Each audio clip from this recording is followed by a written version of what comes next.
Welcome back to the Sleepers Podcast. It's your boy G, aka Greg Waddell. With me again, Carter Elliott, aka Cartino Mobley. Cart. If your team has recorded 0 wins in 2021, I cannot relate to you. I can relate to you. I'm relating over here. We've got a great guest for you today. We've got Stu Douglas, former Michigan basketball player, one of John Beilein's first recruits, highly successful Big Ten champion at Michigan, as Carter's well aware. Great conversation with him. We did about an hour with him earlier this morning, talking everything from his high school basketball days to his time at Michigan, to the Michigan State rivalry, to his current playing career overseas. I highly recommend you listen. I think you guys are really going to like it. But first, we wanted to do a quick check-in with both Michigan and Michigan State, seeing as both teams did start the new year with a win. So, Cart, where should we start? Whoa. Michigan's win technically occurred in 2020. Am I not correct? I thought they played one since. Have they not? No, they haven't. Their first game is actually, so recording this on Sunday, their first game's tonight in the new year. When was the Maryland game? That was New Year's Eve. New Year's Eve in 2020. Okay. I guess you're right. I take back what I said. So, hey, 2021 State, we here. You're also coming in on like some triumphant energy today because your Man City team smoked the Blues. And I'm sitting here with a frown on my face wearing a Chelsea shirt while you rep the City boys. So whatever. Yeah, I don't really feel bad for you because the last, 2 episodes we have recorded literally directly after blowing Michigan State losses. So, I deserve this. I know. This is just going to be a new Carter energy today. You're coming in triumphant. Yeah, for sure. I mean, it was like yesterday I was just like so torn. I'm like, damn, it feels good to get a win. But then I was like, damn, Nebraska sucks. Like, it's like, I don't know. So let's go right into the Michigan State game then. So they get their first Big Ten win. They are now 1-3 in conference play, hopefully out of the gutter. Some really good things and some still not very good things happened in that game. I'll give you my quick set the table take on this. First of all, we find out about 10 minutes before tip-off that Mark Watts is going to be removed from the starting lineup. He's going to come off the bench. This seems as though it was the result of a conversation Tom Izzo alluded to the media prior to the game this week, in which Mark Watts asked to play the shooting guard position again. And Tom Izzo said it was selfish of him to ever ask Mark Watts to play point guard. And from now on, he will just play shooting guard. So what we got was 15 minutes of Mark Watts off the bench. He was the 9th player to enter the game for the Michigan State Spartans last night. And he was, I think 3 for 7 from the floor, kind of more of himself, the under 50% shooting game, but he was focused solely on scoring and honestly looked a little more competent than he has in a couple of his big off games recently. But more importantly than that, Aaron Henry just was phenomenal.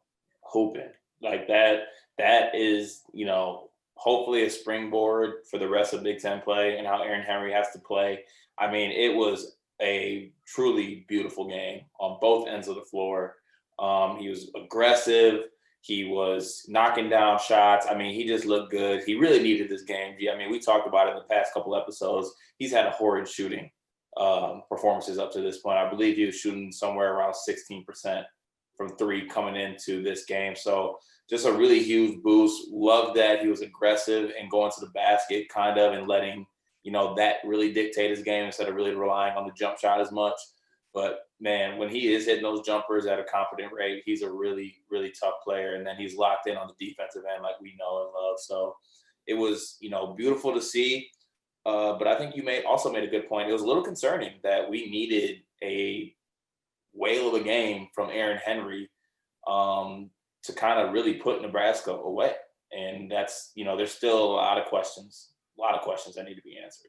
There's a ton of questions, but I do need to put my positivity hat on first and just flat out praise Aaron Henry for a good 30 to 60 seconds here. So Aaron Henry, 27 points, 4 rebounds, 1 assist, but I don't really care about anything other than the points from this game, because if you look at the last month of Michigan State games with their struggles, there's no offensive identity. I mean, that is the problem with this team, among other problems. But unless they get that figured out, they're not going anywhere.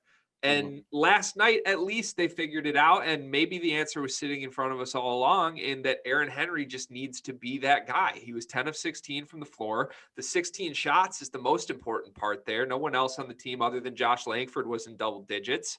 Josh Langford took 12 shots. Henry took, more than a third of the team shots in this game. And I think that's a great development for this team. Like you said, his 3-point shot wasn't falling, but he was 3 for 5 last night, 4 for 5 from the line. But those shots he was getting, the mid-range stuff, the patience he shows off the dribble, the kind of pump fake, let his guy fly by, and then just make a simple finish is, I don't want to say a next level move, because I still am not super high on Aaron Henry's NBA prospects, but it's a high level all conference type guy when he's cooking like that. And Henry's done that in some games. If I'm remembering correctly, he was really good against Duke. He was great in the Notre Dame game. So we know he's capable, but it's disappeared for the last month of games until last night. And I don't think it's a coincidence that State gets their first win on a night where Aaron Henry is the baddest dude on the court once again. True. And because of the deficiencies that, we have and have been highlighted in access many a times at the point guard position, we can't afford to have Aaron Henry have a disappearance. He has to play at this level. I've been asking for kind of more of a lead guard point Henry kind of role, because unfortunately that's what we have. If we're going to move Rocket to the 2, which I think honestly at this point we have no choice. I just don't.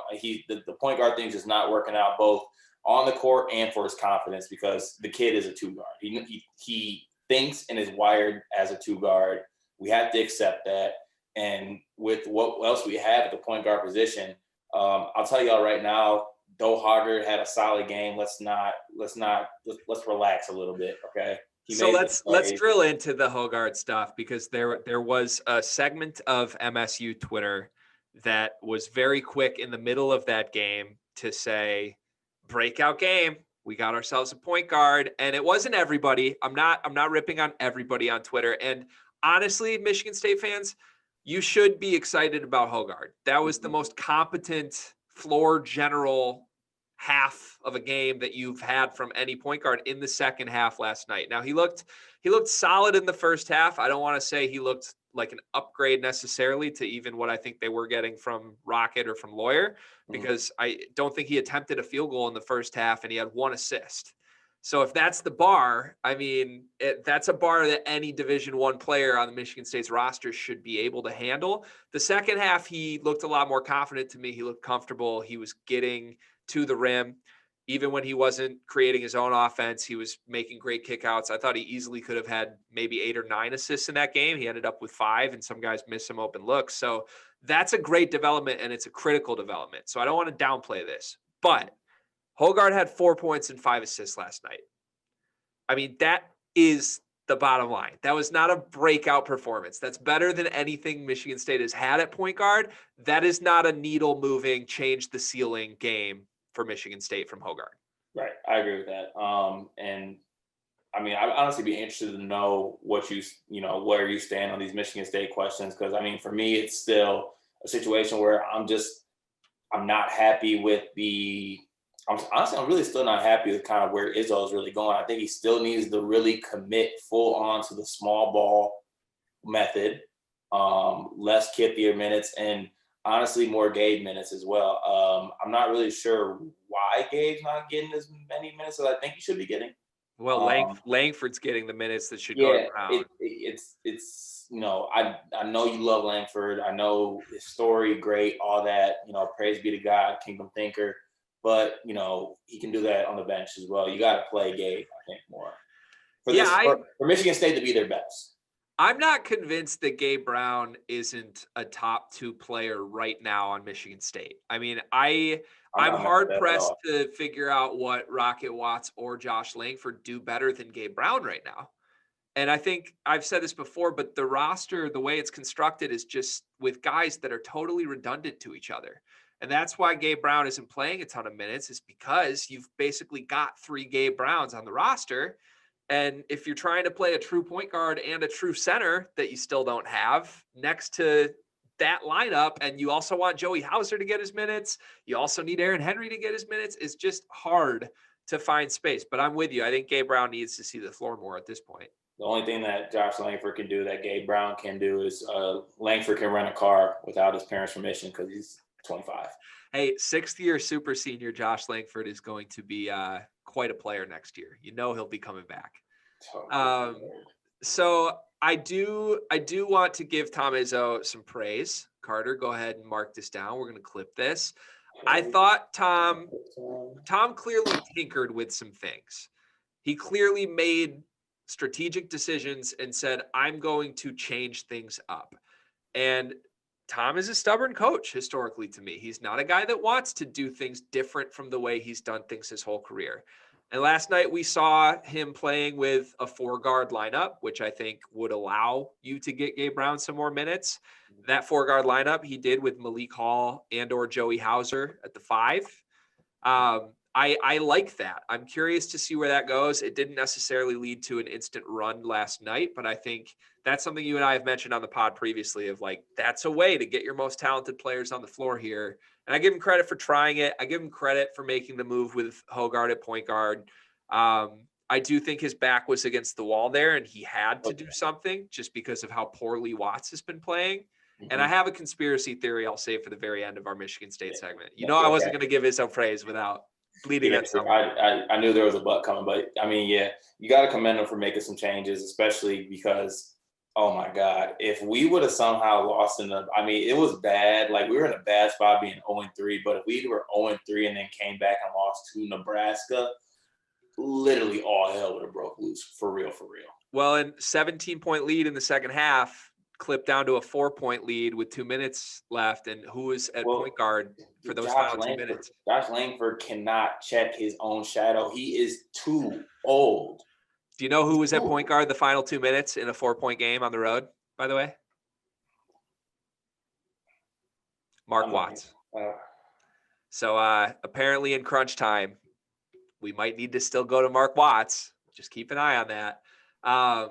So yeah, I don't know. I think Michigan State fans obviously should just celebrate a win right now. That's where I'm at. You got to get off the schneid at some point, and they did.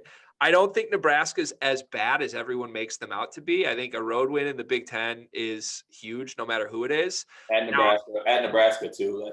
Nebraska. Yeah. We've talked about it before. Playing at Nebraska, it's just like it's Nebraska.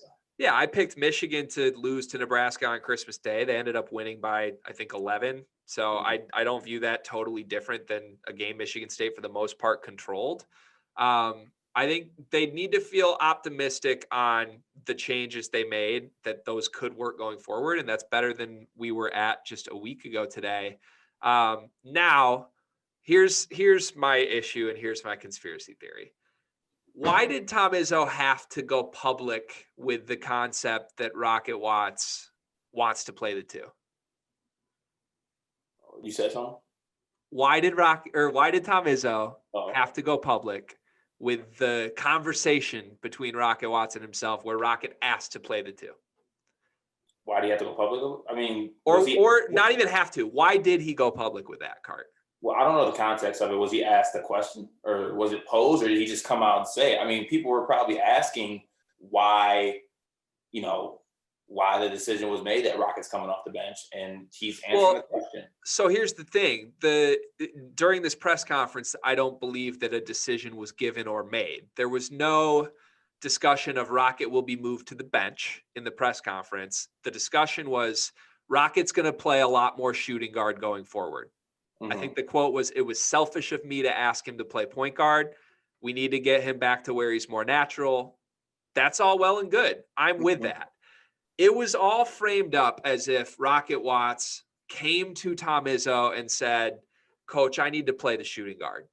And I honestly think it seems like Izzo's trying to paint that as a selfless move from Watts. Like that's what's best for the team. And I think that is a selfless move. Now, here's the deal though, Cart. I'm not buying that conversation ever happened. And I'm not buying that Tom Izzo, even if it did happen, ever should have gone public with this. Here's what I think actually is happening. Tom Izzo correctly, with his staff and with everybody that's watched this team for the last month, correctly has made the decision that less Rocket Watts is a better thing for this Michigan State team right now. Okay, I'm not saying that for the whole season, but right now, 30 minutes of Rocket Watts is going to lead to losing basketball games. He's shooting less than 30% from three. He's shooting less than 40% from the field. He's turning the ball over. He's not assisting. He's not doing anything. He's not guarding.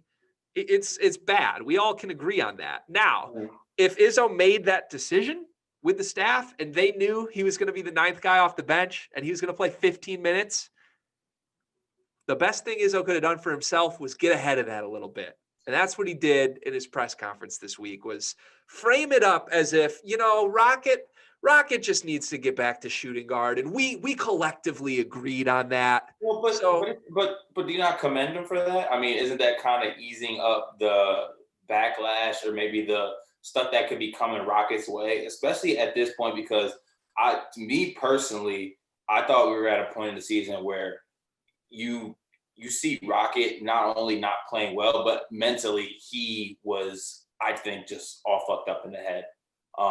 He just was thinking way too much. I mean, he was going to Twitter and he was sending out these, cryptic kind of tweets, I got to get back to myself, all this type of stuff. And maybe it's just a way to protect his mental, which I think is very, which I think that's just kind of the way I'm looking at it. I'm commending Izzo for doing that. But, okay, like you point out sometimes I just want to commend Izzo and I don't want to shit on him. I can respect that stance on it. I don't think there was ever a decisive Rocket Watts, hey, coach, I'd like to play more shooting guard. It's what's best for the team. I think Tom Izzo made the decision, what's best for the team, Rocket, is you coming off the bench 9th and playing 15 minutes a game. And that's what's going to happen. And just so you know, I'm probably going to mention something in the press conference so that the entire community of Michigan State fans aren't on my ass about it. And honestly, well executed if that's what he did. And if you want to paint that as protecting a player, then I can respect that. I appreciate that move too. But yeah, it's BS that Rocket is, if he did ask to play shooting guard, he didn't know it was only 15 minutes and the 9th guy off the bench. Yeah, that was some bullshit. Now, last thing with Rocket, or I'm sorry, I need to call him Mark for the time being. With Mark Watts right now, is he like the best version of this Michigan State team in March? Still has to have Mark Watts heavily involved, right? We have no, we don't have a choice. He has to. And I still have a hard time seeing how we get there at this point. I mean, I guess he's probably going to be given slowly more and more opportunity over the next few games, but it's a weird spot to be in with a guy that was really supposed to be the breakout star, potentially the best player going into the season, to now really have him. I mean, he's playing Malik Hall minutes at this point, which is wild for how good he can be. Rocket was dominant in that Duke game. Mm-hmm. So they've got to find a way to enable that, and I don't know how you get there. Yeah, it's I don't have that answer. Hoping that they can figure it out, both as a coaching staff and Mark as a player. So who knows? Hope so. The Michigan State point guard situation right now reminds me of the Michigan point guard situation Xavier Simpson's sophomore year. They had Eli Brooks was a freshman. Xavier Simpson was a sophomore who did not start as a freshman. And Jaron Simmons was the grad transfer who was a great MAC player and everyone hoped he was the guy. Mm-hmm. And Xavier Simpson started day one. Jaron Simmons was never a factor. He looked terrible. So in this, whatever you call it, what am I trying to say? In this metaphor, Jaron Simmons would be Foster Loyer here. Eli Brooks would be AJ Hoggard, the freshman who is inserted into the starting lineup mid-season and went for 4 and 5. I think Eli Brooks had like 8 points and 3 assists in a Maui Invitational, and everyone was like, oh my God, we got a point guard. And then 2 weeks later, Xavier Simpson was starting again. So that season, if everyone remembers, worked out down the stretch because Xavier Simpson really turned into quite a player and they made a national championship appearance. I think that Rocket Watts needs to be that guy for Michigan State to reach their ceiling. I don't think in March it ends with AJ Hoggard starting at point guard if that team makes a tournament run. We need Rocket, fuel up, do whatever, leave Mark at home. No Mark. When is the next time Mark Watts scores double digits? What we got next game?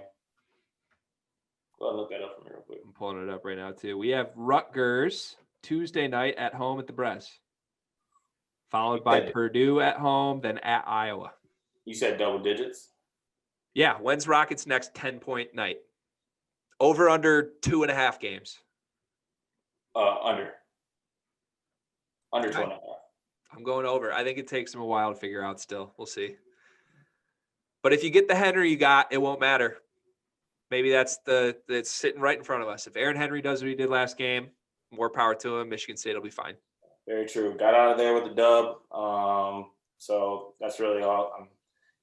I can't complain too much. I mean, when you're 0-3 and just getting your ass whooped all the time, a dub just feels really, really good. So hope you guys, the boys in blue can join us. I know they got a big one with Nightclub Boo, who seems to be a friend of the pod at this point. Step back, Boo. We give more positive promotion to Boo Booey than anybody else in college basketball. Easily. So, yeah, we're recording this a couple hours before Michigan hosts Northwestern. Michigan at the top of the Big Ten standings right now. They are the only undefeated team in the conference. They have not played a tough schedule. They have not played any ranked teams. Tonight is the first. Northwestern's 19th in the country. Now, I want to preface this by saying if Michigan somehow beats Northwestern by 10-plus points tonight, I don't want to hear anyone claiming Northwestern's not that good. And Michigan hasn't played anyone. No. I'm going on the record right now. That is a impressive win. Well, Card, a lot of people seem to say the Maryland win at Maryland was not impressive after Maryland went into the Kohl Center and beat Wisconsin. So I'm still a little confused on that one. I'd like some answers from the critics, but just your good old fashioned 11-point win on the road in Big Ten play against a team that just upset a top 10 team at the Kohl Center seems impressive to me. Maryland's also had some bad losses this year as well. Well, Maryland shot 59% from three in that game, so hard to say they played pretty poorly. I don't remember the last time a team shot 60% from three and lost by 11. But when Hunter Dickinson goes for 26 and 11, I guess that's the state of things right now. So sorry, I'm being I'm coming across as a little aggressive here, but I'm getting sick of Michigan skeptics giving me the hashtag wait and see because they haven't played anyone. Like, they can only play the teams on their schedule. Yeah. They've got a couple wins that are against teams that might make the tournament. Maryland and UCF, I think, could be tournament teams.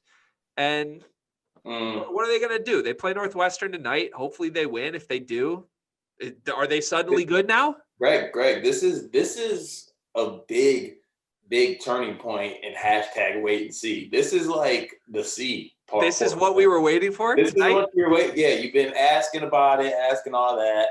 I didn't think it'd be Northwestern because I didn't think Northwestern was what they are. But this is a big time C game, and there's going to be a lot of narrative and a lot of talking to be had after this game, depending on the outcome. So the patience and the wait and see method is about to come to fruition.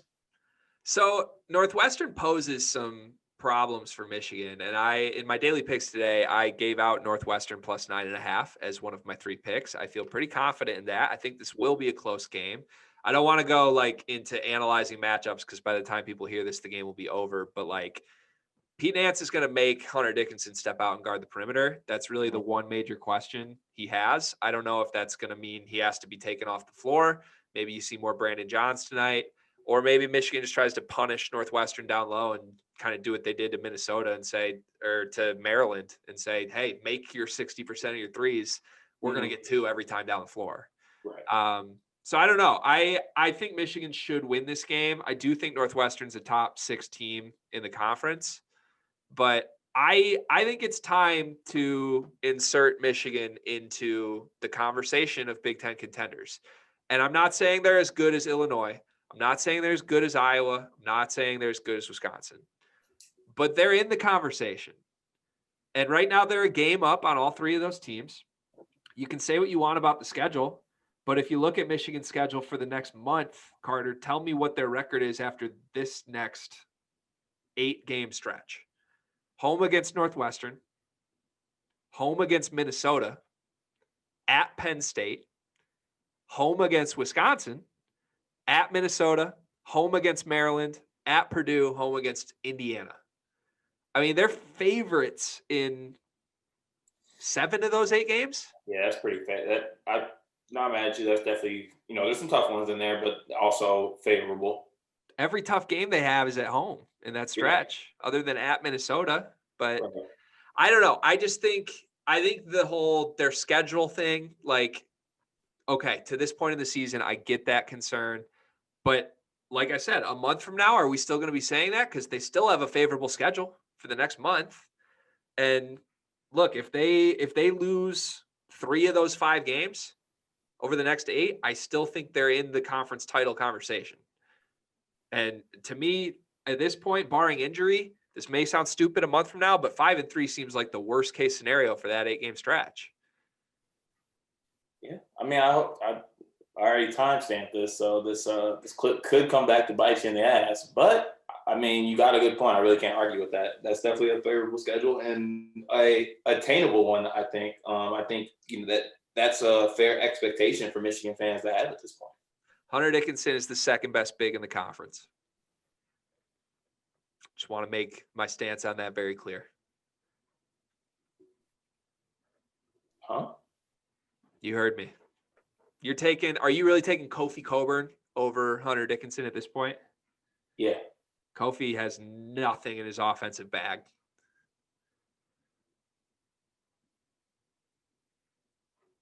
Gotta wait and see. We'll wait and see. All right. Anything else on Michigan or Michigan State before we get to our interview with Stu? No, I think we touched on everything, but I'm really excited to talk to Stu. This was a great conversation, great interview. I knew a little bit less coming into it than the Michigan stan that he is. But, I was very aware of the player that Stu was, and, he's an even better person. So it was a great conversation. Really excited for y'all to hear it.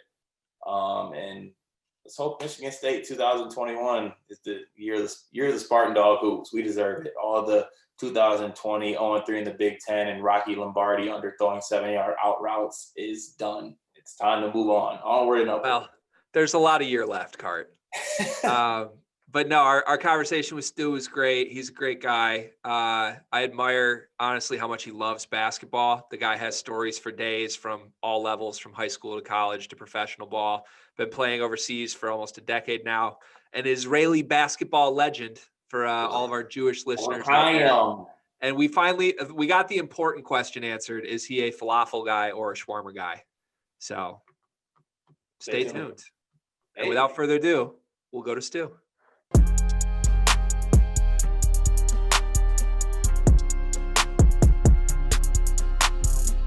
All right, welcome back to the Sleepers Podcast. We have a great guest for you guys today. We've got Stu Douglas, the one and only former Michigan basketball player, host of the Go Blue with Stu podcast from the Field of 68 podcast network. Stu, how are you doing today?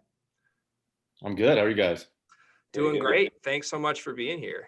Yeah, appreciate you having me. Of course. And yeah, so everybody listening to this knows, if you're familiar with the Sleepers, you know our dynamic, but we gave Stu the lowdown prior to this call to expect nonsensical comments from Carter Elliott, as always. I was not blindsided. I knew this was coming, and I'm still excited.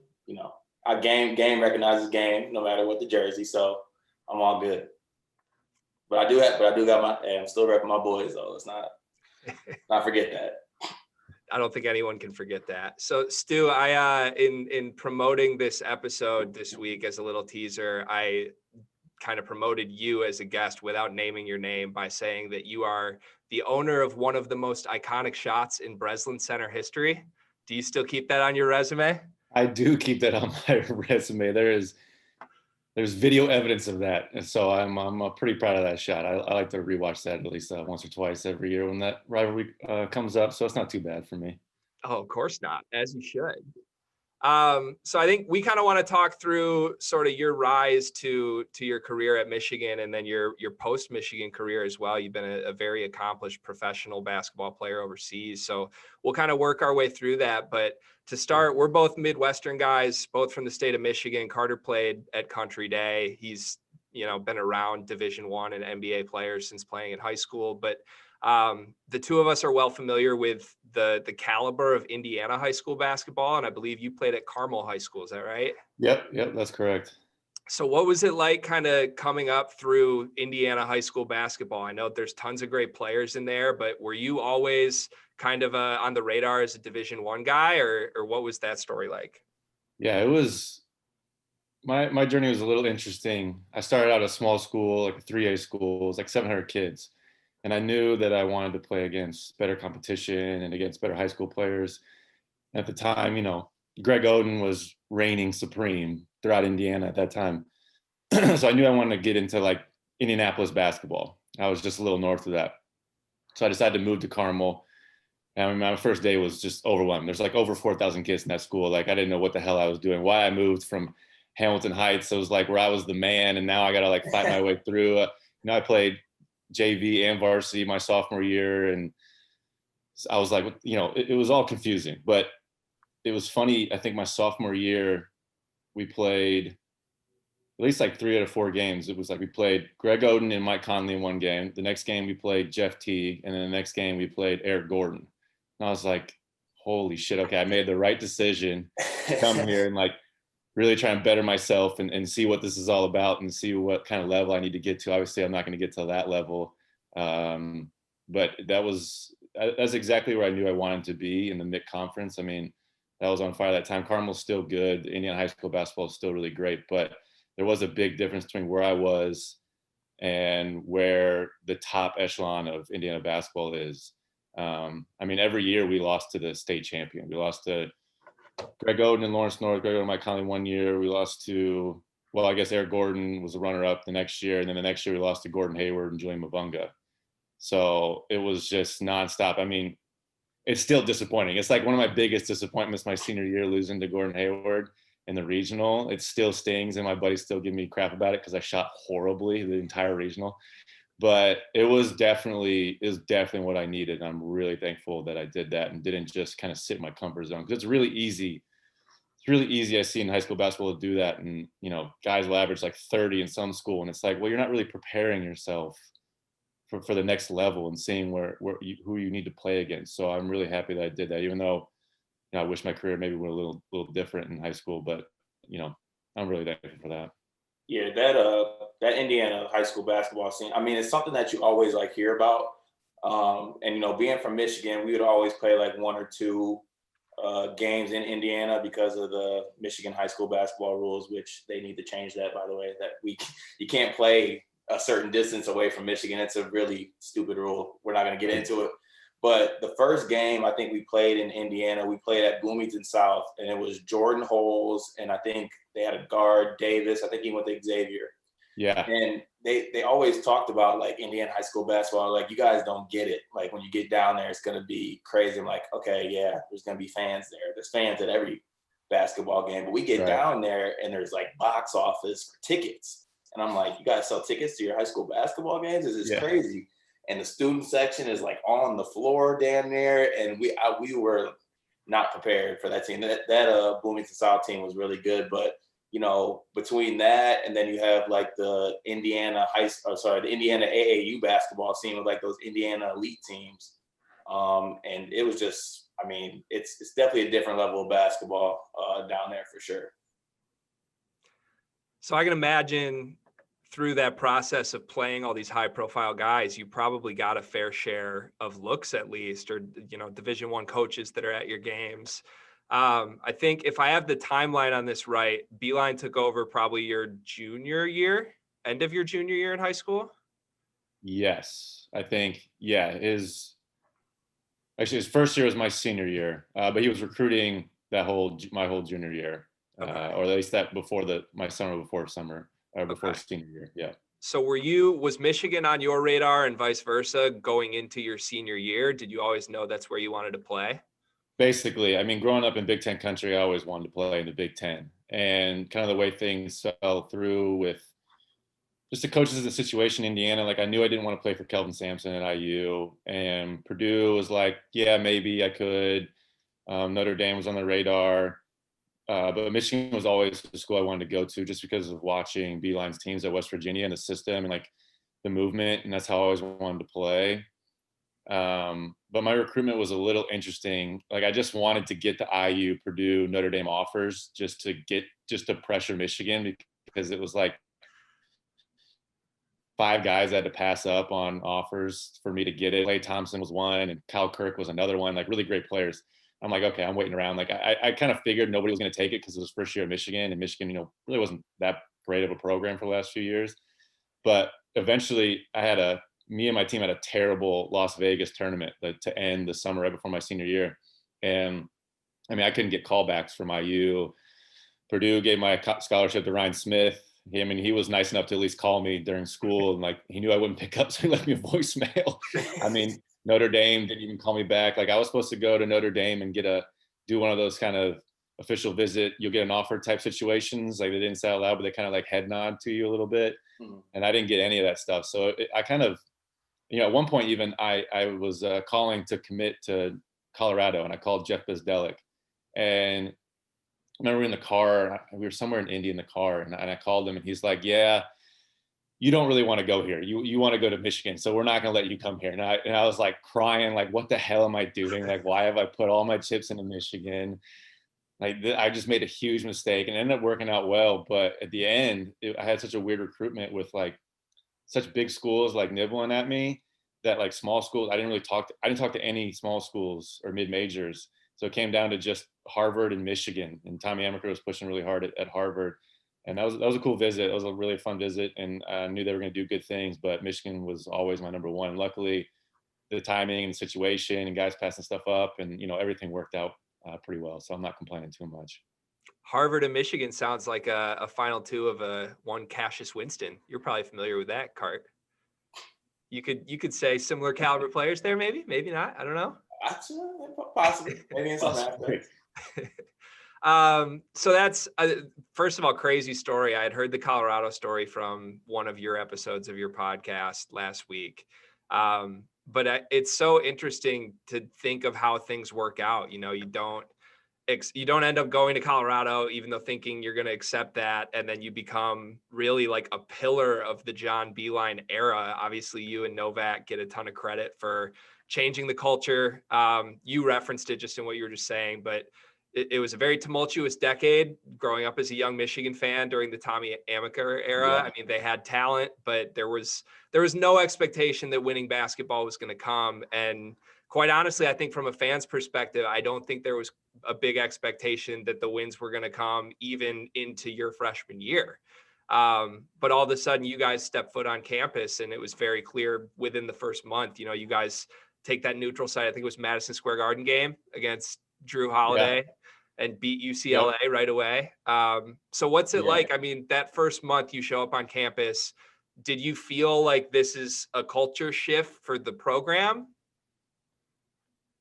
I didn't really know what to expect. I knew going in, the first workout I had, Beilein called me soft in like the first two reps that I had. And I was like, okay, he's really trying to like hammer culture here and really trying to build something that he wants. And he's really not going to take no for an answer. Like it's going to be his way or the highway type situation. And that first month was crazy. I mean, we had zero expectations. Like I knew Manny Harris and Deshaun Sims were super talented, but obviously the roster around him, like nobody knew anything. We had CJ Lee and David Merritt was a walk-on, and like they were playing major minutes with me and Zach. Nobody expected anything from us. And we were starting by the end of the year. So it was crazy to win that game in Madison Square Garden. I mean, that is still one of my favorite games I've ever played. It is, that facility, that arena is incredible. Just like the lights, it's like a stage, they have like dark all around. It's just like the court is only lit up. It's really cool. And like fans were drinking at the game. So there was a bunch of drunk Michigan fans. That was really fun. But I remember looking back and like some pictures, and I was like, I'm such like this like non-confrontational person. So my freshman year, like I was even too shy to like go find a barber. So I had this like bowl cut all the way around. I'm like, what the hell am I doing? But I'm like, at least I played well. And like in that game too, I played well enough. I hit one shot, and Dickie V called me a diaper Danny. And I was like, what the hell just happened in the first month of basketball? Like I had no expectations. All of a sudden Dickie V, that was like a big deal back then. Hell yeah. And so that was cool. Yeah, I mean, that's still one of my top 5 memories, just going there into New York and, playing the game. And then me and Zach were roommates. We we had a mouse in our room that like kept us up one night, and just a crazy trip to like kind of inaugurate yourself to college basketball. So that was a lot of fun. For sure. I mean, I think we all know everybody loves playing at the Garden. Mostly NBA players. They don't like playing for the Knicks, but they love playing at the Garden. Oh yeah, it is a show every time. Crazy. Definitely. So you guys also, that freshman year, at least from the fan side of things, it was like, this is the first time in a decade that Michigan could make the tournament. Yeah. Was that like an ongoing thing that players on the team were aware of? Was there pressure that you guys felt to like break that streak? There was. I mean, I remember there was talk all year, and I don't know if we felt the pressure just because I did not know what to expect. I would say I felt the pressure more in my junior year because our sophomore year was so bad, and we had the talent, and we were ranked in the top 25 to begin the year, and then we had a losing record. So that freshman year, there was definitely some pressure at the end to like, I think, get to 20 wins or whatever the magic number was that we had established. I don't even know if we got there, but eventually ended up working out. I just remember the selection Sunday, and we got announced, and I pretty much knew we were in, and everyone's just absolutely freaking out. Like, we get announced, it's this big ordeal. We have this big ordeal in Chrysler, all set up, all these chairs and all these fans. And I just was a little shocked, honestly, by the excitement. And I was like, what's the big deal? Like, it's just making the tournament. Like, I would like to go there and win a game. But it was a big, big, big deal to the fans. So I think it was kind of, I mean, it's a big deal to the players, but there was definitely more that we wanted to do, and we knew what we were capable of. And we did end up getting a win in that first game against Clemson. So that was a lot of fun. That was really cool. But that sophomore year, that was such a huge disappointment that I think the junior year, that had a lot of pressure. That ended up being the most pressure that I've had, because we started, I think, 0-6 in Big Ten play. And it was like, all right, what the hell are we doing? Like, we are way better than this. We know what we're capable of. We want to get back to the tournament and win games. So yeah, that freshman year was almost kind of like a blur at points, because you're just so young and you're just thrown into it. Like, the whole season, you're just almost trying to keep your head above water, because the whole time you're just thinking, I just want to play minutes. I just want to play minutes, and I just want to be in the game. And so you're just kind of keeping your head above water. You're not really thinking about too much else. Wait, Yeah, so Stu, I do have to ask though. So that vibe on campus freshman year, was freshman year Stu feeling himself? I mean, you go to MSG, you get a bucket, you get called a diaper dandy. Yeah. You're probably coming back to the Diag or wherever you're hanging out, and you get a couple pats on the back. Did people know who Stu, the freshman year Stu was on campus? A little bit more after that Madison Square Garden game. I got a haircut, so that helped. That definitely helped my confidence a little bit. But it's funny, man, to go onto campus and like, even later on, and I majored in econ, and like going like econ classes and calculus classes, and it's like, they don't know what the hell is basketball, and who I'm just this normal white dude in like sweatpants, and like, I have to wear Michigan basketball shirts, I think. And there's certain classes you can take, but Michigan's such an academic forward school for most of the undergrad there, and even the graduate students, that I could very easily go unnoticed. I mean, junior and senior year was a little different. You step into the bars and you can get a little more notice. But like freshman year, I'm just sitting at home in my dorm, and it's like, not really people paying too much attention. But yeah, it was definitely a little more heightened after that. That's funny. So you mentioned starting 0-6 in Big Ten play junior year. I had written down you guys were 11-9 overall at the time, 1-6 in Big Ten play going into the game at the Breslin your junior year. And I think, to me, my perception of this, if I throw myself back in that day as a fan, it was like, there wasn't that belief that the Beilein thing was working yet. I mean, obviously the year one went great, but year two sort of fell off a cliff. And then year three started so rocky that, he wasn't pulling the Mitch McGarry recruits yet. Right. He had his system, and it was a very strict and a rigid system to a fan's perspective. But it really, I mean, you could feel the noticeable shift of just the weight off the shoulders after that win at Breslin. But I guess during the season, at that point, going into that game, I mean, were you guys feeling, I already asked, were you feeling added pressure, but like, was there a conscious effort of like, man, coach is on the hot seat maybe a little bit here. What's going on? It's funny. I was told this years after I graduated, maybe 1 or 2 years after I graduated, by some of the media guys that covered us, and they were like, "Yeah, like people, Beilein was very close to getting fired if you guys didn't win that game, or if that season didn't turn out the way it did." And I don't know, it kind of shocked me because sophomore year almost felt it was a massive disappointment. I understand why he'd be kind of under the gun for that, but it kind of felt like an anomaly because I knew what he was building there, and I knew that it would take time and just the makeup of our sophomore year. And, guys, for whatever reason, it just didn't work out sophomore year. I mean, Manny just wanted to go to the NBA, and Deshaun the same thing. And we weren't really focused. I think we were feeling a little too good about ourselves after the freshman year. And junior year, kind of similar things as well. Like we started out the year and guys didn't really want to take responsibility for their actions. They were worried about themselves mostly. And Beilein was undergoing a lot of system changes. Like if you watch the West Virginia teams compared to our team, especially my junior year when Darius Morris was leading the team at point guard, massive changes. I mean, we turned into a ball screen team. It was all ball screens. Darius was running the majority of the offense. His usage rate was probably off the charts. And the same thing with Trey my senior year. So we changed a lot of, I think he changed a lot of what he did. I mean, he really grasped ball screen offense in those few years. And it was a major focus. And he would actually verbalize it to us about how he was changing. He was learning a lot about using just ball screens and how he could space and move off of ball screens. And before, it was really not like that for him at West Virginia, especially. And I think he was trying to force that a little bit with the personnel at Michigan and type of talent you can get at point guard at a school like Michigan, and the type of guys you can recruit. Like, well, just let them go. Like, let them use those ball screens. And that's just what basketball is nowadays. And around the entire world, it's just ball screen offense. So that was a big adjustment. But before that game, it was weird. We had confidence going in that Michigan State game because we had this meeting. I think it was before Minnesota. I think the game before that was Minnesota when we won.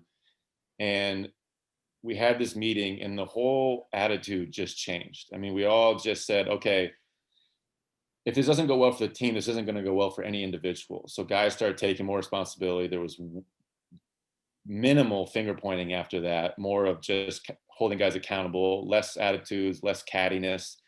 And we really did feel confident going into Michigan State, even though nobody else was confident, because we knew we were capable of talent-wise when we put it together. Mm-hmm. Going in, did I think that it was the turning point that it kind of has been narrated to be? I don't know. I don't think we really felt that. I knew it was like a must win for us just to keep things rolling. But he keeps us on such a one game at a time perspective that even if we lost the game, it was like, all right, move on. We'll learn from this and go on to the next game. So inside, you enjoy wins for about 12 hours, and then the next day you're watching film on your mistakes and you're moving on to the next team. So it wasn't until after the fact and like seeing that play played so many times on highlight reels and TV and stuff and talked about by Michigan fans, it didn't really sink in, and probably till after I graduated, to be honest with you. I didn't watch that video for a while. I'm going to say, Carter probably yelled at me this morning because I tweeted out just from our sleepers the guess for this week, and it's a shot from the Michigan State game. I'm just looking at the notes from everything. I'm just like, everything. I think he even bolded the most iconic shot in Breslin Center. I'm like, I know it hurt. All right, look, we're just over here pouring salt in the closed wounds. I thought, but it happens. I mean, you got to. That's what Michigan fans are good at. I feel like both sides are very good at pouring salt in the wounds of the other.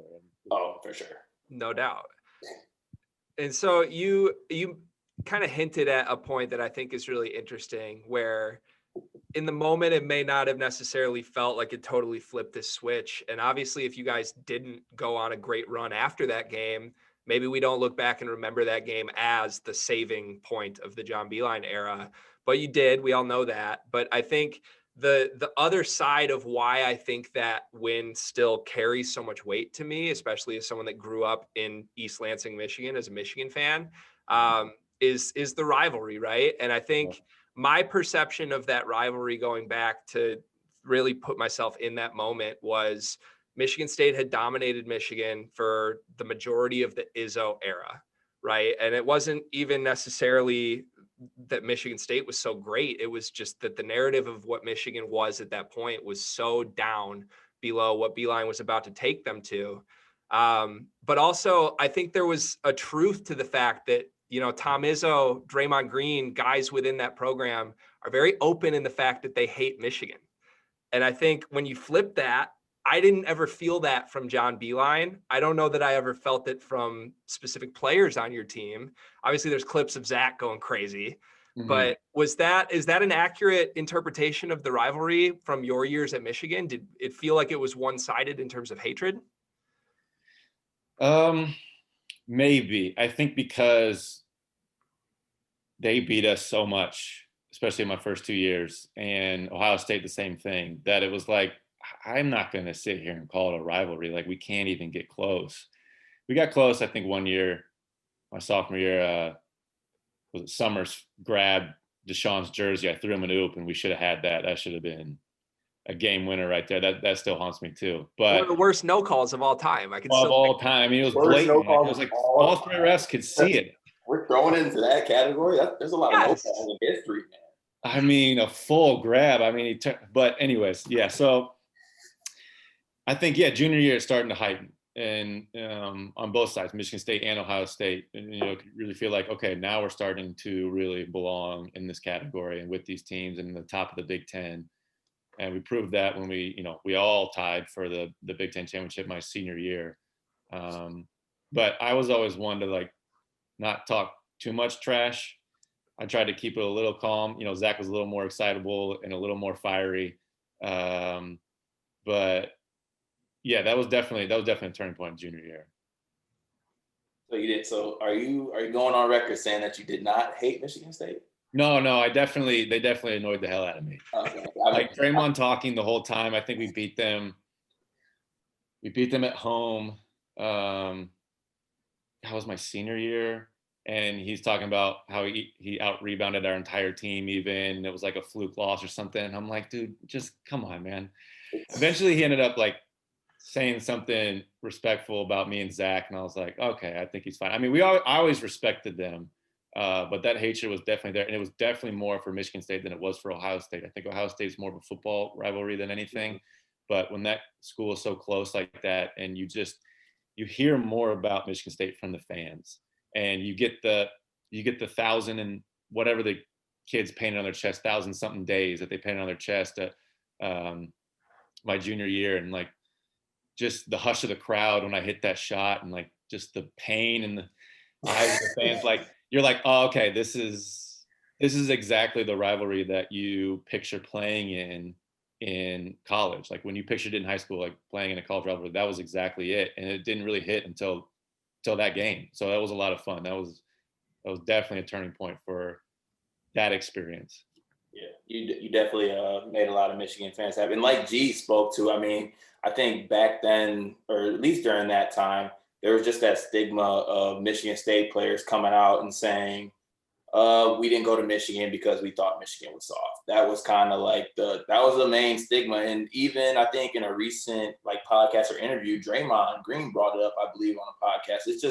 It was kind of that stigma. And, being a young fan, things like that kind of stick with you. And I think the Michigan State fan base really adopted that kind of, we want to be more gritty than Michigan, or we don't want to be stuff like Michigan people. And that was kind of the stigma back then. Is that something that kind of like, like fueled you at that time? Like people, because you went to Michigan, they think you're soft like that. Oh, for sure. That was definitely the case. Because you go there. Yeah, that was definitely the case. I mean, up until senior year when everybody started to respect us more, that was definitely the case. I think Novak really took that to heart because he played the 4 spot. And so he was matched up against Draymond. And I mean, he killed that game. He hit 6 threes, he killed them. And that fueled him a lot because he was an undersized 4 guy and he had to battle down there. I mean, that definitely fueled me, but it was definitely a different type of game where, I don't need to go body Keith Appling to like establish myself, So it was definitely different perspective from the guard standpoint, but as a team, we for sure felt that. And we heard all the talk and it was annoying as hell. But again, like first 2 years, it was like, what are you going to say? Like, you got to prove it on the court. So that junior year when we were fledgling and playing horrible. I mean, that was a big wake up call for us. So everything timed out pretty perfectly for that crazy moment. It's funny how you look back and something like that. If we play Michigan State the second game of the Big Ten schedule, like that stuff, that's just not going to happen. So it's really funny when those special moments work out like that. Yeah, the universe aligned to kind of set things in motion for really the rest of JB's career. Yeah. So then I got to ask too, you alluded to your senior year and Trey comes in. Tim Hardaway Jr. had been there your junior year. He kind of had the breakout. Well, I don't even want to call it a breakout year. I think people expected a breakout sophomore year from him that maybe didn't totally come until his junior year. But you guys, as soon as Trey comes on campus, really, and I think game 1 or game 2, he starts at point guard, and it was very visible, like, okay, this dude's the real deal. I think that sort of flipped the expectations for your senior year and just what the level the program had gotten to, right? Now you've got 2 NCAA tournament appearances out of 3. The recruits coming in the year after you guys, obviously everyone knows about the class with McGarry, Stauskas, Glenn Robinson. But that was sort of the year where it felt like, okay, the weight's off the shoulders for Beilein. This is sort of the going away party this senior year for Stu Douglas and Zach Novak. And you guys had a great year. I mean, share of the Big Ten Conference title your senior year. So what was that season like? And also, I do want to ask, I saw you mentioned this on another podcast where you were pushing very vocally for let's get Casey Prather over Tim Hardaway Jr. in the recruiting circle. Did you have any perceptions of Trey? I know Carlton Brundage was also a point guard in that recruiting class. I mean, what was the whole Trey Burke experience like going into your senior year? I guess I didn't have too many expectations. I mean, I watched his high school highlights, and to be honest, like I wasn't paying attention too much to recruits or commits, and like I got so much to worry about myself, and like whatever, they come in, you can watch a high school kid all day, but I'm not going to really know what they're about until they step on campus and they have that first month of practice and see their mentality and how they go about their business. So I didn't really have too many expectations for any freshman at all, really. But Trey, I remember playing one-on-one with him before the season even started. And, I was our lead defender. Like I guarded all the best guards. Like that was my job. Whether I did well or not, that was my job. So I'm guarding Trey, and he's just busting my ass in one-on-one in one day. And I'm like, what the hell is going on? Like, all right, he's getting a little lucky.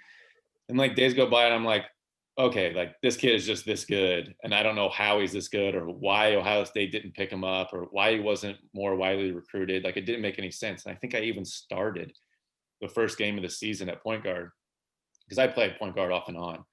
And, coach likes leadership and he likes seniors who know what they're doing. And so like I understood, but then I think I even came to them and I was like, you'd have to start Trey. Like, first of all, I don't really want to be the lead guard. I like playing 2 and being sort of that side role where like I can observe things better instead of having to handle the ball. And it's just better for me overall. But Trey established early on, like he should be starting and should be playing. And it was so hard for Beilein to trust freshmen to do anything. But Trey is such a type of guy where, Trey didn't really talk that much. He wasn't opening his mouth. He wasn't like voicing opinions. He wasn't a problem. There wasn't anything to deal with. It was like, Trey's just going to do what Trey does. And so we need to kind of build around that and let him do what he does. And I think Beilein got really, really good at that point of just letting players do what they do and building around, putting them in positions to do what they do and not quite forcing them into spots where he wants them in his system. And I think that is a huge testament to him evolving. And that was a huge part of his success, I believe.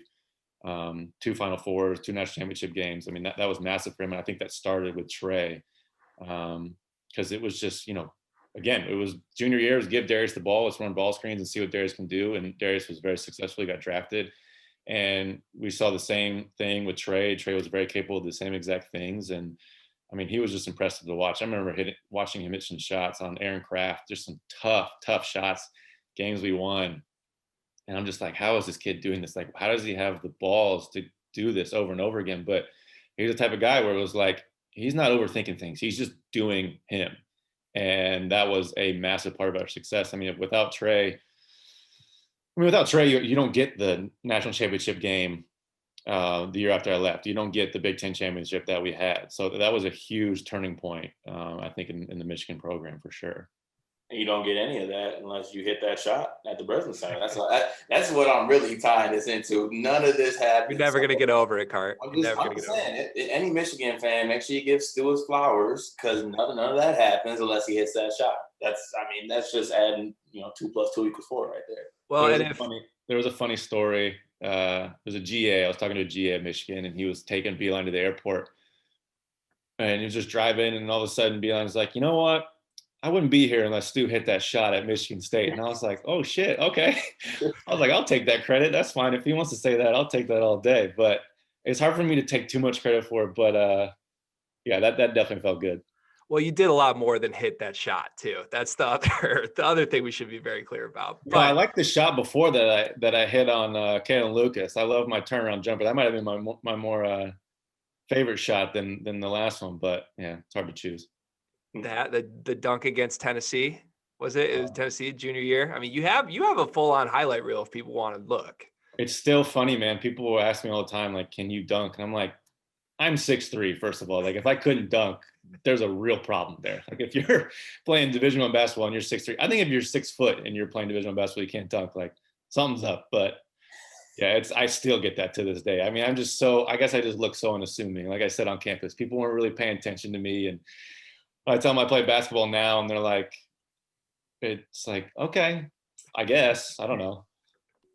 Well, for the record, I'm 6'2.5", and I've never touched the rim. And that's why I've only played high school basketball. There you go. Exactly. You can't touch the rim.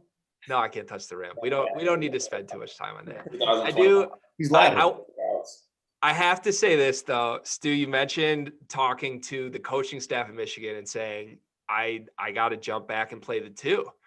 That's going on with the Michigan State program right now with a Mr. Rocket Watts card.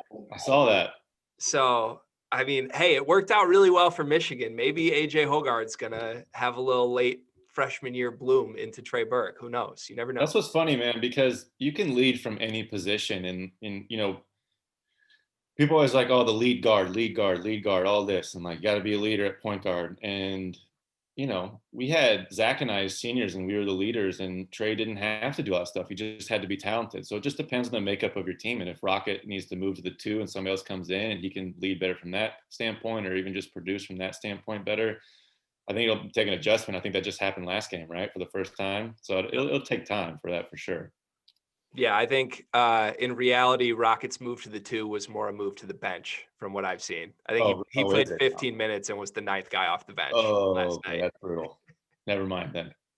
But we'll see. Cart, do you have any comments on that? We can talk later. I thought I didn't know you just really blindsided me with this. I got my notes on it, but I didn't know we were going to get into this. Hey, the door opened up. I had to jump into it. Yeah, I don't blame you. Touche. All right, so let's move to your professional career, Stu, because I mean, you've been going at this for almost a decade now. I've got some friends who are in the Jewish basketball community who are well tapped into the world of Israeli basketball, and they're talking to me like you're an icon over there. So I think you started in Spain, right? And then it's been a move to Israel for a bunch of years now, right? Yep. I started in Spain. My agent came to me, and I have an Israeli passport, so I'm an Israeli citizen. And my agent came to me and was like, yeah, like with your mom's whole Jewish heritage, like you can get an Israeli passport. You can, what they call, make aliyah and return to Israel and get your citizenship. And I was like, okay, I don't know if I want to do that right away. Let's go to Spain first. I want to get back to how I played in high school and like play more for me, play more of how I did, moving around like I, Reggie Miller, who I idolized growing up. Like I wanted to get back to scoring and shooting more. And I had a good year, my first year. It was a very interesting year. I started out with a major injury. Like before I even went over there, I didn't even tell them that I got hurt like the week before I left, and ended up not being able to play for like a month or 2 months or something like that. Like my whole back was locked up, and they ended up not cutting me, luckily. And I was shooting like 30% from 3 for the first half of the season, and the second half went really, really well. and ended up later learning that I had a fracture in my back. So that was fun. Oh, wow. But it was not the best start to my career. Like I could have easily been cut and had it all pretty much end there. But everything went well, and then I moved to Spain. Or I'm sorry, I moved to Israel my second year and got the citizenship and got thrown into that. And that was a whole new learning experience and different style of basketball than Spain was. So it's been constant adjustments. Every year is a new learning experience. You know, guys jump around from country to country, and I've been in Israel now, 8 years? I played 8 seasons, I think. And every year, something new with some new team. You got to deal with management or playing time or a coach or players or league rules or just whatever. Like it's always an adjustment. And I think it can wear on guys for sure. I've been very lucky to be able to be in one country for as long as I have, because it definitely has become like a second home to me. I feel very comfortable there, and guys get thrown into a new country and they're uncomfortable, and you know, mentally they're not always there. So I've been pretty lucky with that. Yeah, that's definitely refreshing to hear, especially with that your first kind of year out of their situation. Because you know, when you talk about overseas basketball, and you know, I even know personally some people who played overseas, and sometimes situations like that, you hear all the horror stories about Right. overseas basketball, especially with things like injury, because they have absolutely no second thought about just saying, okay, you know what, no, we don't want you, we'll get somebody else. So that's definitely you know, kind of really refreshing to hear, and you know, seeing that you've been able to actually maintain that for, I mean, 8 years. So that's almost a decade. That's an accomplishment in itself. Yeah, it's funny. I was just talking to my mom this past summer about it, and you know, I always put expectations on myself a little higher than what I've achieved or what I can achieve. And I think that always pushes me, but it's always like disappointing when you don't reach that point. And I have to look back and realize that, damn, I have done this for a long time. Like that is a win, that is success. Like just sticking with it, because you see so many talented guys go overseas and just quit and give up on it, because it is very difficult. And the irony of it is the guys that get so close to the NBA have the hardest time overseas, I feel like, because they are so close, and then they get into an Israeli league and their apartment is not great. Like they had it their first year in the NBA. The situation is not great. Their car is not as nice as their Mercedes that they were driving. And it can be a definite grind. And I see so many stories of like, yeah, this guy played D2 basketball and now he's playing in the top echelon of European basketball. And it's like, yeah, because he stuck with it and just kept going, and like he had that mindset. So it can be, the horror stories definitely stick out. And it's funny because we came out, you know, I came out in 2012, and with the '08 crash, I mean, it hurt so many teams. I remember hearing Deshaun Sims went to Greece and he had to leave. He left within the first month because they weren't paying him, and he just like vanished. And just all the horror stories from the '08 crash. And it's still, I mean, there's still issues with the team. And now coronavirus, teams are in financial trouble now, and it's definitely a different situation. You know, I'm home right now in Indianapolis because I knew I wasn't going to get any good offers to start the year, and teams were going to try and be cheap, just like they were after the '08 crash. And then later in the year, oh, we magically found some more money. So I think I'm going to go back in a few weeks, but it's definitely funny to figure out those situations. Like if this was my second year, I would have gone for very little money. I would just be like, I need to get a contract, need to go now. But now I know how these things work, and I can be patient and take my time, enjoy Christmas with my family for the first time in 9 years or in 8 years. And yeah, it's just funny what you pick up, and you just need those experiences. But it can definitely be a roller coaster ride, that's for sure. Yeah, like Cart said, you picked up that clout on campus at Michigan after a year or two. I think you've got the Israeli basketball clout now. You can go home and enjoy Christmas with the fam. I love it. Yeah. So you mentioned, I mean, the let's be more like Reggie Miller mentality. Let's go get a bigger role, get some shots, and play that brand of basketball. I'm curious, what's your like NBA comp in the world of Israeli basketball? If we asked Israeli basketball fans, what was Stu Douglas's career? Are you Robert Ory over there? Are you Reggie Miller? What's the answer there? It's funny, if I was still in Spain and like playing like that, like it would be like Reggie. It would be like Redick. It would just be moving off screens and there is a part of me that regrets ever leaving Spain because of the way they play. And I mean, I had my first year, I had a 7-footer and a 6'10" dude like set me down screens the entire time. And Spain plays like that a lot. I don't know if you guys remember Juan Carlos Navarro. Yeah. This little dude, I mean, he killed it. And he was like, had no muscle. They told me he smoked a half pack a day of cigarettes and like just ran around and just made buckets because he was just moving all day. And that's exactly how I wanted to play. Israel's very different. It's very one-on-one, very much ball screen offense. And it's frustrating at times. I won't go into that, but it's definitely a different style. So like right now I'm just like turn into like a 3-and-D type guy, play smart. A lot of what I did at Michigan is kind of a lot of spot up, try and hit my threes at a high clip and just play smart basketball. It's not the most fun in the world. It's definitely, it definitely can wear on you. 6-year-old me isn't looking at what I've done the last few years and been like, yeah, this is exactly what we pictured, but it's survival, right? It's a job. So you just do what you have to do. And I think that's been the thing that I've been best at. I remember I was actually in a club in Tel Aviv my second or third year, and I had this old vet come up to me, and he was, American Israeli guy as well. And he came up to me, and I never talked to him before, but he singled me out right away. And I could barely hear this dude. Like the music was so loud, I left, my ears were ringing. But somehow we had this conversation in the middle of this club, and he's like, every year you have to adjust. Like whatever you think is going to happen with your expectations for this year, because every year, like you're moving to a new team, you have new teammates, new coach. It's very much a selfish situation. Like you're trying to better yourself and prove yourself initially. And like guys get very selfish in these situations.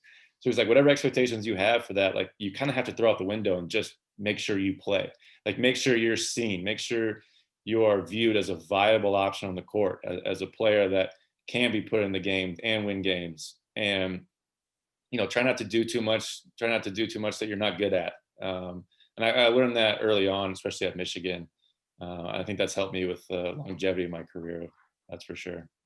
I'll give you a ton of credit. It may not have been what 6-year-old Stu wanted to picture as his dream life when he grows up, but man, not a lot of people at any level of basketball anywhere in the world play professionally for a decade, let alone have the success you had in college. So I'm totally impressed. I congratulate you on everything you've done this year, or your whole career. I do as well, but also Operation Get My Guy Stu a couple down screens 2021. Honestly, man, it's so funny. I played, God, what was that, like my 4th or 5th year, and shooting really well that year. We had a coach, and he literally came up to me in the first couple months, and he says, I know you ran around in Spain and you did really well with screens and coming off screens and stuff like that, but we just don't do that in Israel. I was like, what the hell are you talking about? It's so easy. Just give me like 10 plays a game, dude. Just it's not hard. Just call it X, and I can run one play. Like just give it to me and let me do it.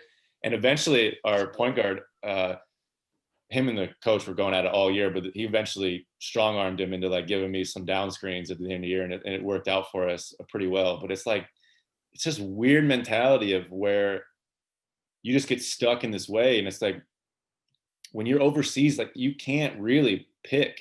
When you're a middle or a bottom team in Israel, you can't really pick what players you want. It's like, I want a point guard that's going to average 18 and 8. And it's like, okay, good luck with that. Like you just got to find out who your best players are, what they do best, and kind of go from there. But the coaching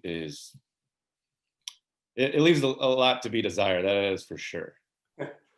I can imagine. That's wild. And yeah, I urge everybody listening to this, check out Stu's podcast with the Field of 68 Network, because I've heard some of your in-depth stories of overseas basketball issues with fans are crazy. We don't need to get into that today, but they're great. They're wildly entertaining. So check that out. If you've got time, I do want to ask you about how much you've watched Michigan this year and your perception of the team with Juwan right now, because obviously they're playing great. They're undefeated. There's questions on the strength of schedule so far. We're recording this on a Sunday before they play a game against Northwestern in Ann Arbor tonight. But they've exceeded my expectations as someone who thought they would be, a middle of the pack Big Ten team this year. So what's it like for you? Do you get to watch a ton of this Michigan team, and what do you think of them? Yeah, I've watched a little bit, enough to like, see how they've adjusted. This year is so crazy. I think it is all about survival. And even at 8-0, like it is survival for them, for any team. It does not matter. Saw what happened to Kentucky, all these teams. I mean, there's only a few top teams that are like locks, it seems like. But especially in the Big Ten, where any night you can lose Northwestern by however many points, or you can turn around and lose to the worst team by 10, 15. Like it does not matter if you're just off your game.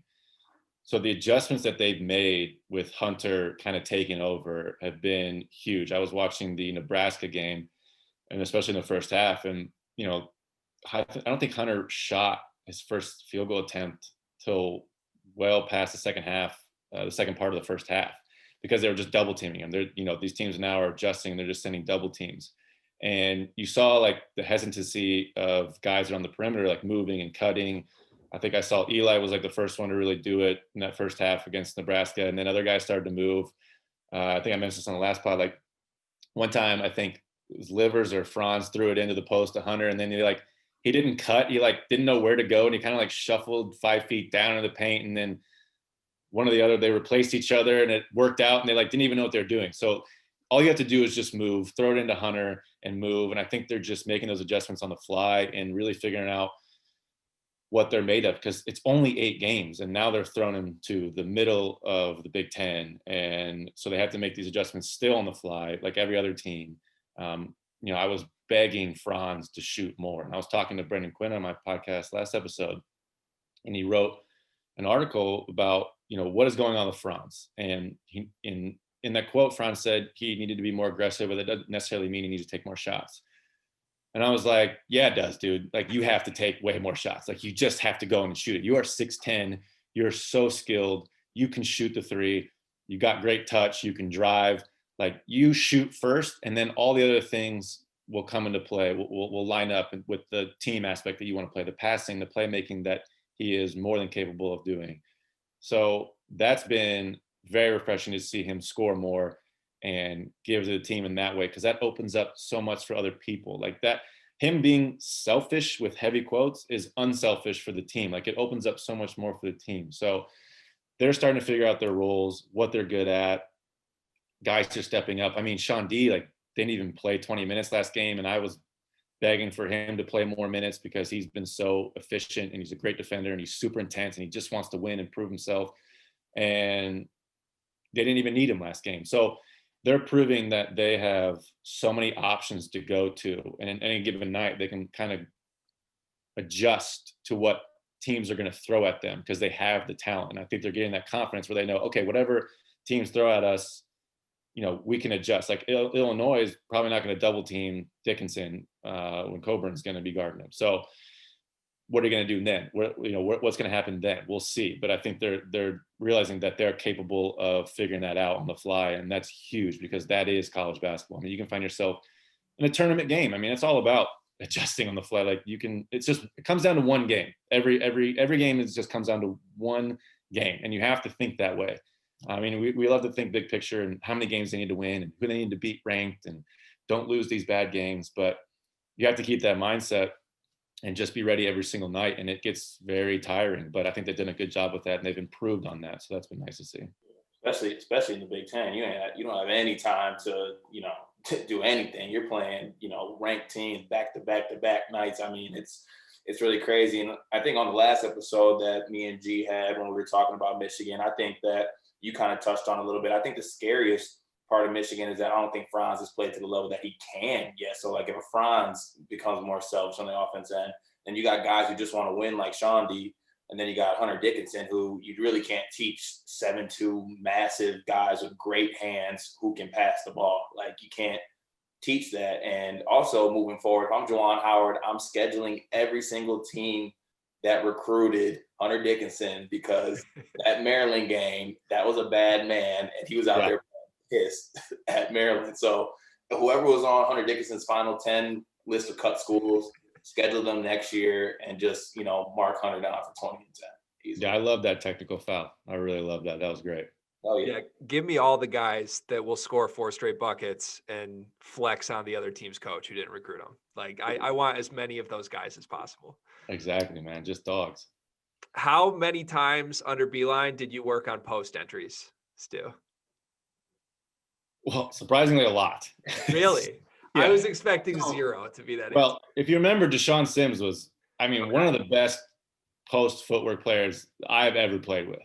Maybe the best. The guy was like a ballerina. It was insane. I remember the game we played at Purdue, and he gave Juwan Johnson, the defensive player of the year, like 17 points in the first half, all in the post, all one-on-one. And it was like, Juwan didn't know what hit him. He had never seen anything like it. He was not used to getting scored on like this. And, I played with Deshaun one year in Israel, and he got even better then. But Beilein covers his bases. That is for sure. We didn't throw in the post very often, but when we did, it was like, okay, we're going to spend 10 minutes doing drill now. Fake up, go low with the left hand, do pivots into the post, like all of it, man. He's covering all the bases. And then we're going to watch film on our technique of throwing into the post. So we definitely worked on it. I guess I shouldn't doubt it. I was asking that to lead into how different is it watching a Juwan Howard led Michigan program now than what you're used to? Yeah, very different. But even, there was still that semblance of the 5-out 1-in system, and you had the wing players getting the screens and all that stuff with Beilein. But watching him, obviously they had way more talent in that 2013 year. So that definitely helps for him to take a step back and let other people kind of take control, players. And, he's even talked about to me and talked about to other people about how he let coaches take more control of certain scouts or plays, or worry about defense or worry about a bad shot taken, so he can worry about the game as a whole, because he's very detail oriented. So he talked about with me on the podcast about how he would just be focusing on somebody taking a bad shot too much, and now he's thinking about it, and the other team is scored on the other end, and he didn't even see what happened, and so now he doesn't even know what happened and what adjustments need to be made, or if somebody made a mistake that needs to come out or whatever. So he did a really good job of deferring in that way. But it is definitely different to watch a 7-foot guy go on the post and just put in work. But again, that is a testament to what Beilein did and to a great coach that Juwan is. And you just play to your strengths and you figure out what you're going to be good at. And the dude didn't even start to begin the year. They knew he was good. I think everyone knew he was good, but you don't know what to expect. So you got to be open. You got to be humble to being wrong on your initial evaluations. You got to be open to just constantly reevaluating and leave whatever ego you have aside, however much intelligence you think you have. You got to let that go and learn something new every single day, because there's still, like you said, Carter, there's still more to be unlocked with Franz. There's more to be unlocked with Livers, I think, waiting for him to really blow up in some of these games. He'll show up and win some games for them. So you have to constantly be ready to change. Yeah, I think there was one game. I think it was just as long as they don't blow up against us, though. I gotta say. Well, he's definitely, something's gonna happen. He's gonna be waiting. He's gonna save it for that game. Yeah, but blow up against Northwestern. Do the boo-boo, not us. Carter, I can't tell you how much I'm looking forward to the Thomas Kithier, Hunter Dickinson matchup in the post this year. It's gonna be fun. Oh man, nothing like it. He's not. Carter is not looking forward to that. He's not. It's the first time in 20 years that there's a mismatch at center for the Maize and Blue car. You can have 1 year of that, okay? Give Michigan 1 year. That's fine. 1 year too many in my book. Okay. All right, so I have 2 questions for you before we wrap, and these should both be pretty quick hitters. So the first one, I'd love for you to give us your John Beilein era Michigan starting 5, including yourself. Okay. So give me the 5 guys you would most like to play with that can make the best team you can from the Beilein era. Okay. So Trey, point guard. I'm a shooting guard. Man, that's tough, because I'm a little more biased towards Tim. But I know Stauskas is really damn good. I'll go with Tim. This is going to be my team, because then I want to play with Novak. But okay, from the Beilein era, let's go. Oh man, this is tough. The 5. I would love to play with Mitch. Mitch would have been really fun to play with. I love my guy J-Mo. Love him a lot. And shout out to J-Mo. Jordan Moore, he's killing it right now overseas. Would love to play with Mitch. But if it wasn't Trey, I would love to have played with Derek Walton. I would really love to play with Derek. I really like this game. And Xavier. I mean, the point guards throughout the years at Michigan have been incredible. Like guys that I would really love to play with. And I get a little picky about guys that I would want to play with. So that's a huge testament to them and what they've done and kind of what they brought to the program. So both of those guys would be my honorable mention, that's for sure. But like, you can't leave Trey off the board, so that's tough. So did I hear this right? Trey, Stu, Tim, Zach, Mitch? Yeah, that would probably be it. Okay, I like that answer. That's a squad. Although, man, if we're putting the next 5 up against that 5, it's going to be you versus Nick. Exactly. We'll Exactly. We need a lot of traps on ball screen. All right. And my last question, you just led right into this. So there was a back and forth on Twitter I saw last week with a friend of this show, Ant Wright. And you guys were discussing people that you may love in real life, but you do not like playing with versus people you love playing with that you may not like in real life. Okay. 1, was that Ant Wright shade? And 2, if it was not, do you care to name any names on who you were alluding to there? No, I liked Ant Wright. I liked playing with Ant. Ant was, maybe Ant picked on me a little bit off the court, but no, Ant was cool. I liked playing with Ant. I liked him off the court. I mean, there's certain guys all the time, like, they have these mindsets. It's hard. I don't want to sound like I'm talking too much trash because these guys, they have to have these mindsets in order to get where they need to go. And you have to have a little selfishness. Like you have to have it. Like you have to be a little bit to show your talent. So there was times where, I would be frustrated that Tim was able to take a shot that I wasn't allowed to shoot. But then, maybe some defensive things were, little, be able to let them slide for him a little more than they did for me. But that was our roles. So I knew my role, but like, I'm human. So like, I'm going to be bitter about it a little bit, but there's guys that can be super frustrating. I play a lot of guys overseas. And like I said, guys bounce around from year to year and they get really selfish. So it's funny. I talked to some guys and on the court, it's just like, they never shut up. They never stop complaining. And then off the court, I can just talk to them about basketball and they're really nice and really cool and really understanding. And I'm like, the hell is wrong with you? But that's how they made it to where they've made it because they've had that mentality. So it's hard to say that it's all bad at times. But it is interesting to see, like, I have these conversations with people all the time. And they're like, man, you must have loved so-and-so or loved playing with so-and-so, or like, you must have been great to play with. And I'm like, no, dude, he was frustrating as hell because he got to do whatever he wanted and, also complained and like, yeah, he's talented, but whatever. And then there's like the flip side of that. And it's funny to be, it's hard to explain, but it's constantly coming up like all the time. And like the realities of just the pressure and the grind that it takes to play with other players and to rely on other people like that, like it gets very tiring. Like it is as much mental as it is physical. And yeah, it can definitely wear on you for sure. And that's why I talked about earlier, like you see guys waste away their talents, first of all. But just the dynamics of a team, like you're always going to be annoyed with somebody, like always. Like you're always going to be able to go back to your girlfriend or wife, parents, and be able to complain about something. That is always a fact. And like to say otherwise, you're just lying to yourself or you're lying about somebody else, like top to bottom, coaches to the bottom player, the walk-ons, like there's always somebody to complain about. So, that reality I think is not there for some people, especially fans. Like some people will view somebody and like, oh, they're just great, aren't they? And I'm like, well, yeah, I guess most of the time, but not all the time. Like this is real life. Like you don't love everybody all the time. So it's funny to kind of maneuver, and you see me trying to maneuver this answer like right now. Like I'm not airing out too many people, but it does happen. And like, sports is, I think honestly, it's like it magnifies that in life I mean, that's a constant in life, but sports definitely magnifies that. So it has been a fun thing to experience and learn from.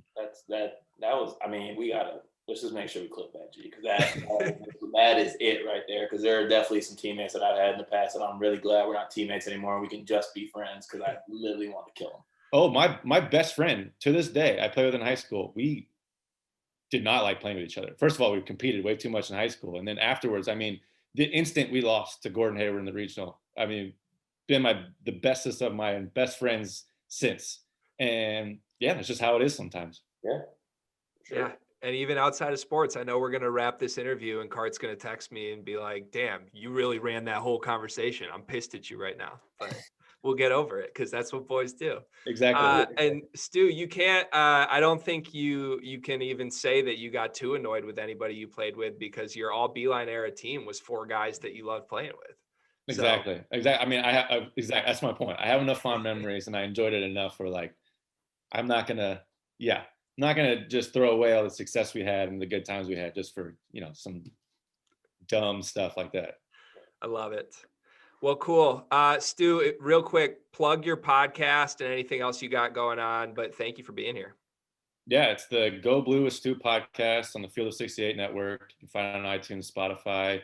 We really appreciate it if you go subscribe, rate, review, and also go and subscribe to the YouTube channel. I don't know if we've gotten to 1,000 subscribers yet, but that's when you can monetize it, and your boy's trying to make some money. So please go do that. That would be very nice. And we had a lot of fun with, past 3 guests have been really great, and hoping to get some more great Michigan guests. So it'll be fun to go check it out. And it's a great listen for all fans of basketball. Talking to my Spartans out there, you'll enjoy listening to it. I would love some Spartan listeners. I honestly kind of want to get my dream is to get Draymond Green on for the rivalry week. That would be a lot of fun. That'd be great. But regardless of your affiliation, tuck it aside. It's a good listen for basketball. And I would be remiss if I didn't ask this question, because I have to. Have you played against Ben Carter over in Israel? I have not, but I played with him in what is called the Jewish Olympics. And this was between my first and second year overseas.